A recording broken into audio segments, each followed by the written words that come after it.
ಹೊಸ ಕ್ಯಾಲೆಂಡರ್ ವರ್ಷದ ಮೊದಲನೇ ದಿನವೇ ಎಲ್ಪಿಜಿ ಬಳಕೆದಾರರಿಗೆ ಬೆಲೆ ಏರಿಕೆಯ ಶಾಕ್ ತಟ್ಟಿದೆ. ಈ ಬಾರಿ ಕೇಂದ್ರ ಸರ್ಕಾರವು 19 ಕೆಜಿ ವಾಣಿಜ್ಯ ಬಳಕೆ ಸಿಲಿಂಡರ್ ಬೆಲೆಯನ್ನು ಹೆಚ್ಚಿಸಿದೆ. ಇಂಡಿಯನ್ ಆಯಿಲ್ ಪ್ರಕಾರ ದೆಹಲಿಯಲ್ಲಿ 19 ಕೆಜಿ ಎಲ್ಪಿಜಿ ಸಿಲಿಂಡರ್ ಮೊದಲು ₹580.50ಕ್ಕೆ ಲಭ್ಯವಾಗುತ್ತಿದ್ದರೆ ಈಗ ₹691.50ಕ್ಕೆ ಲಭ್ಯವಾಗಲಿದೆ. ಕೋಲ್ಕತ್ತಾದಲ್ಲಿ ಬೆಲೆ ₹1795ಕ್ಕೆ ಏರಿದ್ದು ₹111ರಷ್ಟು ಹೆಚ್ಚಳವಾಗಿದೆ.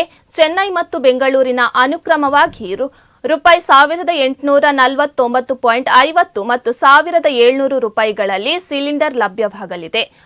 ಆದಾಗ್ಯೂ ಗೃಹ ಬಳಕೆದಾರರ 14 ಕೆಜಿ ಸಿಲಿಂಡರ್ ಬೆಲೆಗಳಲ್ಲಿ ಯಾವುದೇ ಬದಲಾವಣೆ ಇಲ್ಲ.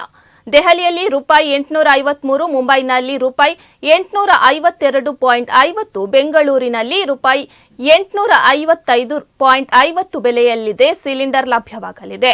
2025ರಲ್ಲಿ ವಾಣಿಜ್ಯ ಬಳಕೆ 19 ಕೆಜಿ ಸಿಲಿಂಡರ್ ಬೆಲೆಗಳಲ್ಲಿ ಹಲವು ಬಾರಿ ಇಳಿಕೆ ಕಂಡುಬಂದಿದ್ದರೂ ಹೊಸ ಕ್ಯಾಲೆಂಡರ್ ವರ್ಷದಲ್ಲಿ ಹೆಚ್ಚಳ ನಡೆದಿರುವುದು ಜನರಿಗೆ ಆಶ್ಚರ್ಯವಾಗಿದೆ. ಕೇಂದ್ರ ಸರ್ಕಾರದ ಈ ನಿರ್ಧಾರವು ವಾಣಿಜ್ಯ ಬಳಕೆದಾರರಿಗೆ ನೇರ ಪ್ರಭಾವ ಬೀರುತ್ತಿದ್ದು, ಉದ್ಯಮಿಗಳು ಮತ್ತು ವಾಣಿಜ್ಯ ಪ್ರದೇಶಗಳಲ್ಲಿ ಹೆಚ್ಚಿನ ಖರ್ಚು ಎದುರಿಸಬೇಕಾಗುತ್ತಿದೆ. ಇಂಧನ ದರಗಳ ಮೇಲಿನ ನಿಯಂತ್ರಣ ಮತ್ತು ಪ್ರಯಾಣಿಕರ ಅನುಕೂಲಕ್ಕಾಗಿ ಮುಂದಿನ ತಿಂಗಳು ಸರ್ಕಾರ ದರ ಪರಿಷ್ಕರಣೆ ನಡೆಸಲಿದೆ ಎಂದು ತಜ್ಞರು ಹೇಳಿದ್ದಾರೆ.